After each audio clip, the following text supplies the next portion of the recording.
টুনি পাখি তার বন্ধুর কাছ থেকে দূরে থাকবে এটাই সিদ্ধান্ত নিয়েছিল। তার কারণ টুনির কাছে কোনো টাকা ছিল না, সে কোনো কাজ করতো না বলে টুনির বন্ধুরা টুনিকে নিয়ে খুবই অপমান করত। টুনি পাখি কাঁদতে কাঁদতে খুবই দুঃখ মনে বলতে লাগলো, আমি খুবই একা।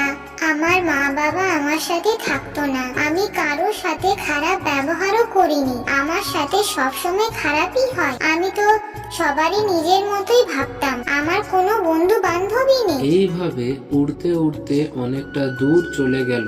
অনেকটা দূর আসার পর টুনি পাখি একটা গাছের ওপর বসলো। ও ভেবেই নিয়েছিল যে সেখানেই তার ঘর তৈরি করবে। এই কথা ভাবছিল, সে শুনতে পেল, বাঁচাও, কেউ আছো?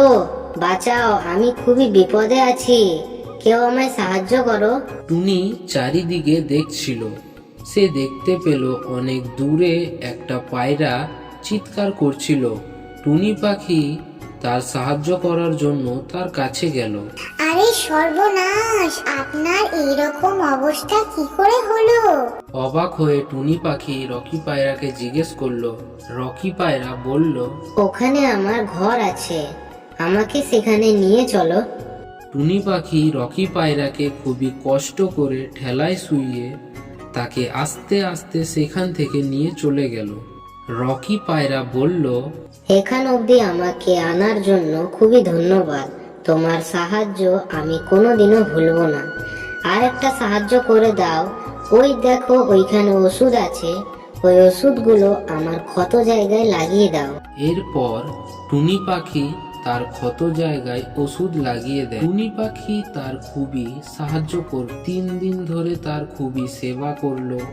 এতদিন রকি পায়রার ক্ষতগুলো ঠিক হয়ে গিয়েছে। আমাকে 3 দিন আপনার বাড়িতে আশ্রয় দেওয়ার জন্য খুবই ধন্যবাদ। এবার আমি আসি। রকি পায়রা বলল, ধন্যবাদ আমায় তোমাকে বলা দরকার। তুমি আমাকে আমার ঘর অবধি নিয়ে এসেছো আর আমার এত সেবা করেছো। তুমি থাকো কোথায়? এই কথা শুনে টুনির চোখ দিয়ে জল চলে আসে। আমার কেউ নেই। আমার সব বন্ধুগুলোই খুবই বড়লোক আর তাদের সবার বিয়ে হয়ে গিয়েছে। আমার কাছে কোনো টাকা পয়সা নেই। এই কথা বলে আমার বন্ধুরা আমায় খুবই অপমানিত করত। তখন থেকে আমি ভেবে নিয়েছিলাম এরা আমার বন্ধু হতে পারে না। এইভাবে টুনি তার কষ্টের কথা বলল। তুমি চিন্তা করো না, ভগবান সবারই ভালো করবে। এইসব ছাড়ো, তোমার এত ক্ষত কি করে হলো? ওই দিন আমার অন্য পাখিদের সাথে ঝগড়া হয়ে গিয়েছিল। কিছু মনে যদি না করো তাহলে আমি কিছু কথা বলতে পারি? তুমি মাংসাহারী হওয়ার থেকে শাকাহারী হয়ে যাও। এতে কারো কিছু অসুবিধা হবে না। সবাই নিজেদের জীবনযাপন ভালো করে করতে পারবে। আপনার ভাবনা চিন্তা শুনে খুবই ভালো লাগলো, এটা আমি কাজে লাগাবো।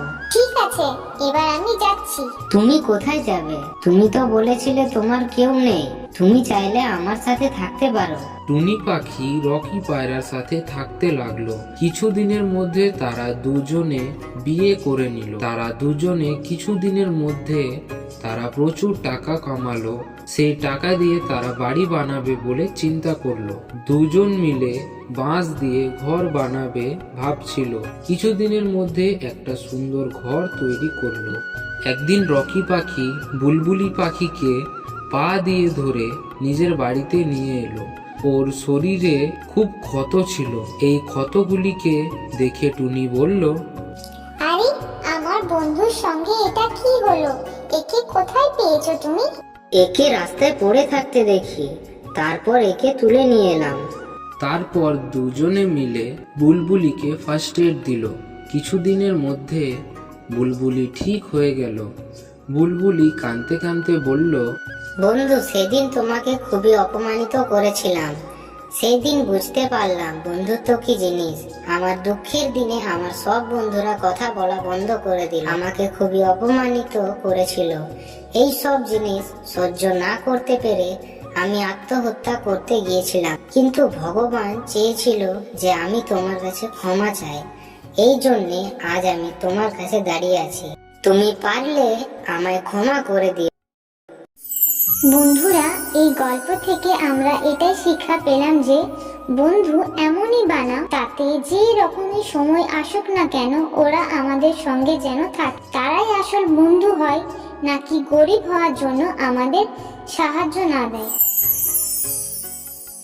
এইভাবে টুনটুনি বুলবুলি পাখির সাহায্য করলো। এইভাবে টুনি ও রকি পায়রা একসাথে হাসি খুশি ওই বাঁশ ঘরটিতে থাকলো।